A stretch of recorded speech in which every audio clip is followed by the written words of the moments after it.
Assalamualaikum warahmatullahi wabarakatuh. WSM News kembali hadir menjumpai Anda.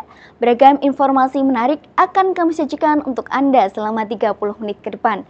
Bersama saya Devina Prameswari Putri dan berikut WSM News selengkapnya.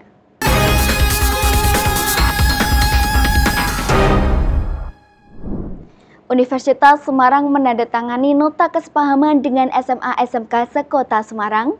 Hal ini menjadi upaya untuk bersinergi dan mencetak generasi unggul dan cerdas. Rektor Universitas Semarang, Dr. Supari STMT, menandatangani nota kesepahaman dengan SMA dan SMK sekota Semarang 12 Juni lalu. Pihaknya siap mendukung dalam memberikan solusi bagi program strategis Jawa Tengah, terutama di wilayah kota Semarang. Menurutnya, kerjasama ini merupakan langkah konkret dalam mempererat sinergi antara pendidikan menengah dan pendidikan tinggi. Hal ini diharapkan bisa mencetak generasi muda yang unggul dan cerdas. Pihaknya memberikan apresiasi atas kehadiran para kepala sekolah dan perwakilan institusi pendidikan menengah dalam acara tersebut. Pada hari ini tadi baru saja dilakukan penandatanganan kerjasama antara USM dengan pihak sekolah menengah atas, sekolah menengah kejuruan di wilayah Kota Semarang.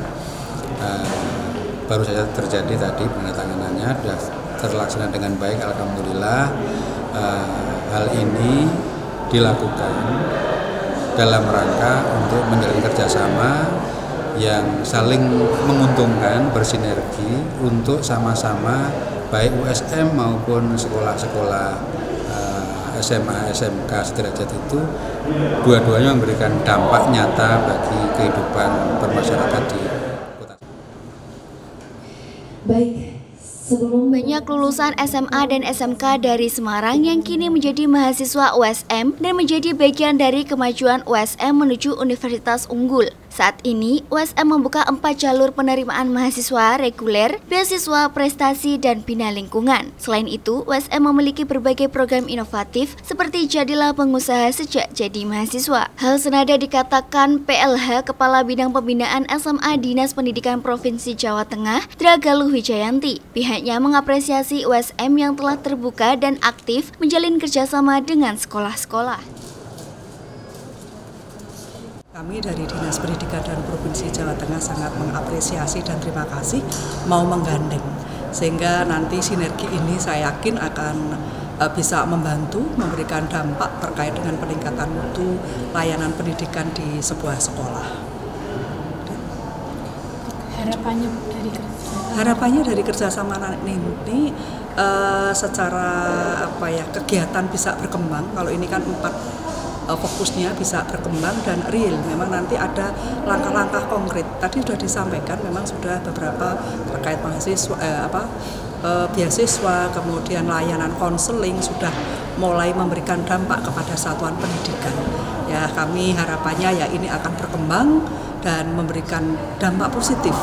Jadi teman-teman di satuan pendidikan ini ada rujukan manakala ada hal-hal yang memang perlu terkait dengan pelayanan kepada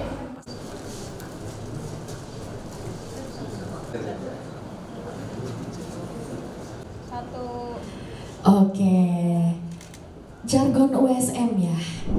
Fakultas Teknologi Informasi dan Komunikasi Universitas Semarang sukses menggelar pra-event FTIK Fest 2025 sekaligus memeriahkan rangkaian Disnatalis di USM di CFD Jalan Pahlawan Kota Semarang pada Minggu pagi 15 Juni 2025. Menjawab FTIK Fest 2025, Nur Sukma Melisa menyebutkan acara dengan tajuk seru-seruan di CFD bareng FTIK USM ini tidak hanya memamerkan prodi seperti ilmu komunikasi, sistem informasi, teknik informatika, dan pariwisata, tetapi juga menggandeng berbagai komunitas untuk menghidupkan kembali permainan dan budaya tradisional Indonesia. Ia juga mengatakan melalui kegiatan tersebut untuk menunjukkan bahwa FTIK USM bukan hanya tentang teori dan praktik teknologi, tetapi juga tentang kebersamaan dan pelestarian budaya. Masyarakat yang ingin bergabung dalam kegiatan akan mengikuti beragam aktivitas interaktif, seperti workshop membatik dengan canting di atas kain secara gratis, permainan tradisional, diantaranya engklek, dakon, dan ular tangga menjadi magnet bagi pengunjung, terutama anak-anak yang antusias mencoba. Selain itu, juga menyuguhkan pentas wayang dan tembus rawon dengan memperkenalkan seni budaya Jawa melalui pertunjukan wayang dan instalasi seni interaktif. Acara ini mendapat respon positif dari pengunjung, termasuk anak-anak yang baru pertama kali mencoba permainan tradisional. FTIK Fest 2025 juga ingin mengingatkan generasi muda agar tidak melupakan budaya lokal di tengah dominasi gadget. Pra-event ini menjadi pembuka untuk FTIK Fest 2025 yang akan digelar pada 20 Juni 2025 dengan konsep lebih besar, menggabungkan teknologi, kreativitas, dan kearifan lokal. Acara ini juga menjadi bagian dari perayaan Disnatalis USM yang mengusung semangat inovasi dan kebinekaan.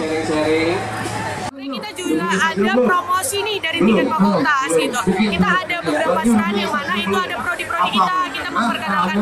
Kalau di FTIK tuh ada prodi ilmu komunikasi loh, ada sistem informasi, ada teknik informatika, dan ada pariwisata. Juga di sini tuh kita kerjasama sama banyaknya komunitas yang mana di sini kita membawa permainan tradisional dan juga membatik untuk memperkenalkan budaya Indonesia tuh seseru itu dan seasik itu untuk kita perkenalkan lagi, kita mainin lagi gitu. Di sini juga selain membatik ya, kita ada permainan tradisional. Permainan tradisional itu bukan cuman main biasa. Di sini kita ada engkang tadi seru banget. Terus ada dakon, terus ada engklek, terus ada ular tangga. Terus kita membatik itu ada dua. Kita bisa membatik di tote bag dan membatik di kain nih. Kita bisa dapat bawa gratis barangnya kedua, nggak ada biaya. Terus kita juga ada campaign tembus rawon yang mana itu kita memperkenalkan budaya Jawa yang mana perwayangan gitu ke masyarakat umum dan memperkenalkan oh ini loh budaya Jawa yang indah banget untuk kalian harus tahu gitu. Jadi aku tuh bingung mau pilih jurusan apa sih? Nina Nurifa melaporkan dari Kota Semarang, Jawa Tengah. Angka stunting di Kabupaten Blora terus mengalami peningkatan di tahun 2025. Dari data ditemukan di Kelurahan Kunden, dari 9 anak penderita stunting naik menjadi 11 anak penderita stunting. Angka stunting di Kelurahan Kunden, Kecamatan Blora, Kabupaten Blora alami peningkatan di tahun 2025. Kepala Kelurahan Kunden, Fikri, mengaku awalnya sejumlah 9 anak yang mengalami stunting naik menjadi 11 anak penderita stunting. Faktor yang mempengaruhi angka stunting meningkat lantaran rata-rata kurangnya asupan gizi. Pasalnya mereka ditinggal ibunya bekerja dan dititipkan ke pengasuhnya sehari-hari. Ironisnya, para pengasuh sama sekali tidak memahami gizi yang diberikan ke anak. Fikri terus melakukan berbagai upaya guna menekan angka stunting di Kelurahan Kunden. Salah satunya dengan memanfaatkan lahan pekarangan kelurahan disulap menjadi perkebunan untuk asupan gizi. Perkebunan tersebut ditanami tanaman berupa mentimun, tomat, cabai, dan jagung. Hasil tanaman tersebut diberikan ke ibu-ibu yang memeriksakan balita ke Balai Pelayanan Kesehatan Bidan Desa atau Kelurahan. Stunting di tahun 2025 ini meningkat jadi dari 9 ke 11, cuma dari 9 itu kemarin yang sudah lolos stunting itu ada 2, kemudian ada penambahan baru sebanyak 3 itu kita karena ada risiko stunting yang kita tidak tangani kemarin gitu. Kemudian dari program penting ini kita dapat bantuan dari PK Kabupaten 3 sasaran, kemudian yang lain nanti kita juga membuka genting dari beberapa tokoh masyarakat di Kelurahan Kunden, ada CSR dari kita, ada hotel, ada pusat perbelanjaan, kemudian ada tokoh-tokoh masyarakat itu nanti kita kita ajak mitra untuk sama-sama memerangi stunting itu. Nanti dapatnya DPT 1 polio juga. Fikri juga melakukan edukasi ke ibu-ibu yang punya balita dengan membuka kelas balita dan ibu hamil juga dibuka kelas ibu hamil. Selain itu, calon pengantin juga diberikan edukasi untuk bersama-sama mencegah stunting. Sehari semalam, jadi siang ini nanti sore biasanya ini sore. Fosil gajah purba diperkirakan berusia 500.000 tahun, ditemukan di kawasan Bukit Pegunungan Pati Ayam di Desa Terban, Kecamatan Jekulo, Kudus, Jawa Tengah. Kondisi fosil masih utuh, tim gabungan peneliti hingga akademisi melakukan proses penyelamatan ekstra hati-hati untuk mengangkat fosil, mengingat fosil gajah purba satu ini terbilang langka. Fosil gajah purba jenis elepas ditemukan di kawasan Bukit Pati Ayam, Desa Terban, Kudus, Jawa Tengah. Kondisi fosil masih utuh, usia fosil diperkirakan mencapai 0,5 juta tahun. Proses penelitian serta penyelamatan fosil gajah purba jenis elepas kali ini dilakukan oleh tim gabungan Yayasan Dharma Bakti Lestari, Center for Prehistory and Austronesian Studies Indonesia, Balai Pelestarian Situs Manusia Purba Sangiran, Badan Riset dan Inovasi Nasional, serta melibatkan para akademisi dari perguruan tinggi. Tim peneliti CPAS Indonesia, Prof. Truman Simanjuntak menuturkan, fosil gajah purba jenis elepas ini ditemukan di bawah formasi Slumprit kawasan Bukit Pati Ayam. Proses penyelamatan serta penelitian fosil kali ini akan dilakukan hingga 24 Juni 2025 mendatang. Penelitian serta penyelamatan fosil kali ini merupakan lanjutan dari penelitian sebelumnya, mengingat banyaknya temuan fosil purba di kawasan Pegunungan Pati Ayam. Coba lihat secara megaskopis itu termasuk hewan gajah. Nama ilmiahnya elepas karena ada beberapa jenis gajah ya. Berdasarkan posisi stratigrafinya, saya memperkirakan umurnya di sekitar 500-400 ribu tahun. Ya, ini sebuah temuan gajah utuh ya, boleh dikatakan utuh karena sebagian besar dari bagian tubuhnya itu masih lengkap. Sementara itu, Supeno, Kepala Desa Terban mengimbau kepada masyarakat untuk melaporkan jika ada temuan fosil lagi untuk ditindaklanjuti pihak terkait. Pihaknya berharap temuan fosil elepas ini menjadi tambahan koleksi Museum Pati Ayam untuk menjadi daya tarik sektor wisata di wilayah tersebut. Alhamdulillah selama ini setiap ada temuan-temuan warga pasti dilaporkan baik ke desa maupun ke museum. Nah, tindak lanjut itu memang dari ahlinya yang membidangi, biar barang itu nggak rusak. Memang banyak ya Pak temuan di sini ya Pak? Sangat banyak sekali, jadi memang Pati Ayam ini banyak temuan-temuan baik binatang darat dan binatang laut, purba. Dari Kudus, Eni Ayu Lestari melaporkan. Dalam upaya mendukung ketahanan pangan nasional dan menanamkan jiwa kewirausahaan kepada generasi muda, Pramuka Sakawanan Bakti Binaan Perum Perhutani Kesatuan Pemangku Hutan atau KPH Purwodadi melaksanakan kegiatan penanaman tumbuhan koro pedang atau lebih dikenal dengan Canavalia ensiformis di petak 129B RPH Tambak Selo BKPH Karangasem dengan luas 1,7 hektar. Koro pedang merupakan salah satu tanaman pangan alternatif yang dapat dijadikan bahan baku pembuatan tempe. Selain bernilai gizi tinggi, tanaman ini juga memiliki nilai ekonomi karena hasil panennya dapat dijual dengan harga sekitar Rp4.500 per kilonya, seperti yang dilakukan oleh pramuka dari Sakawana Bakti Purwodadi ini. Di sini kita menanam koro pedang. Hal pertama yang harus kita lakukan adalah membersihkan lahan terlebih dahulu. Lalu kita membuat lubang untuk tanaman koro pedang dan kita melakukan penanaman tanaman koro pedang. Setelah kita tanami, kita harus melakukan perawatan.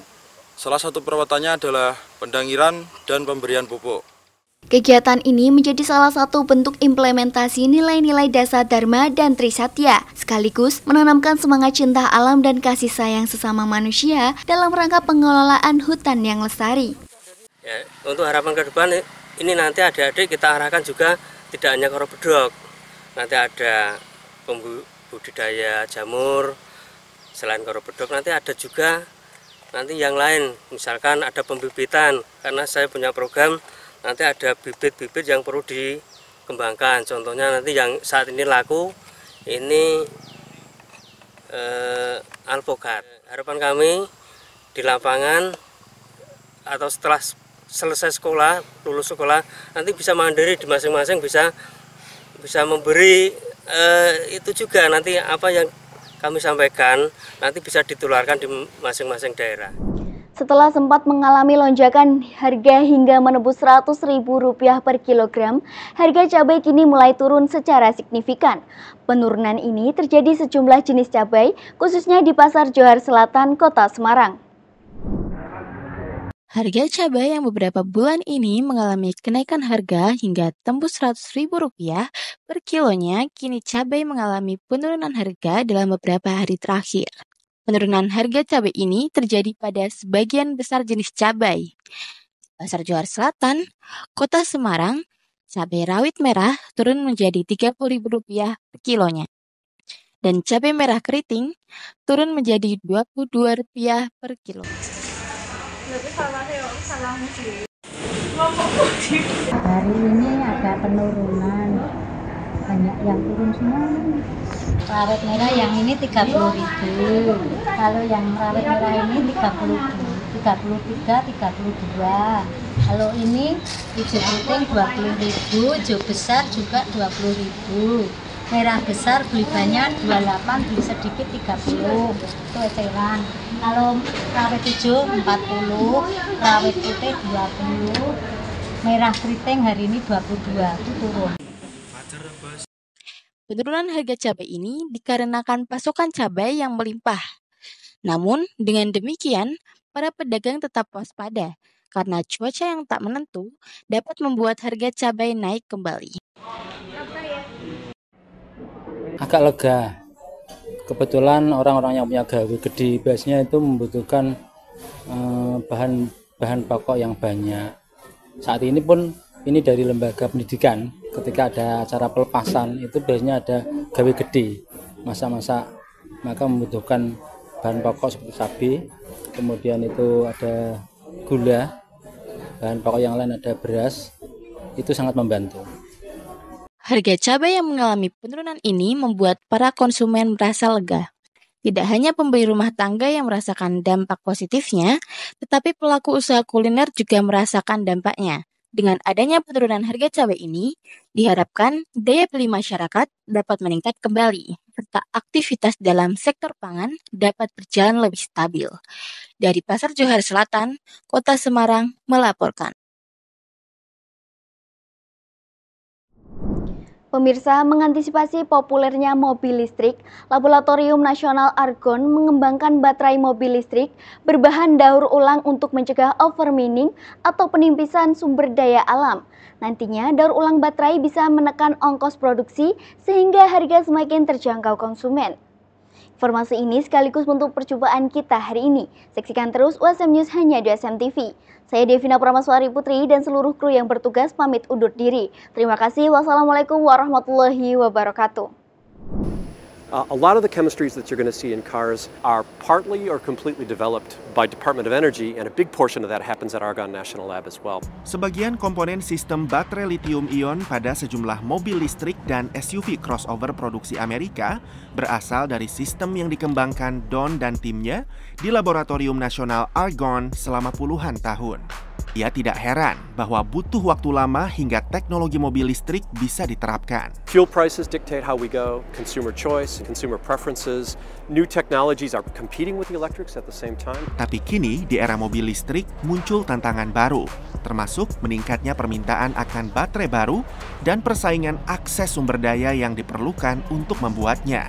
These batteries that we're projected to need for all of this electric vehicle transportation is going to start to dig into that quantity of material that we have. And really we need to take care of the resources that we have. We don't want to waste them. Divisi Resell Center mengembangkan teknologi transportasi inovatif di Argonne. A center that's focused on improving the economics of battery recycling. Penggunaan kembali bahan baku mengurangi kebutuhan untuk menambang sumber daya seperti litium, grafit, kobalt, dan mangan dari alam. It's important that once we produce these from the ground once, we keep them in the battery circle. We don't have to dig up more. It can ultimately be cheaper to make battery raw materials from recycled content.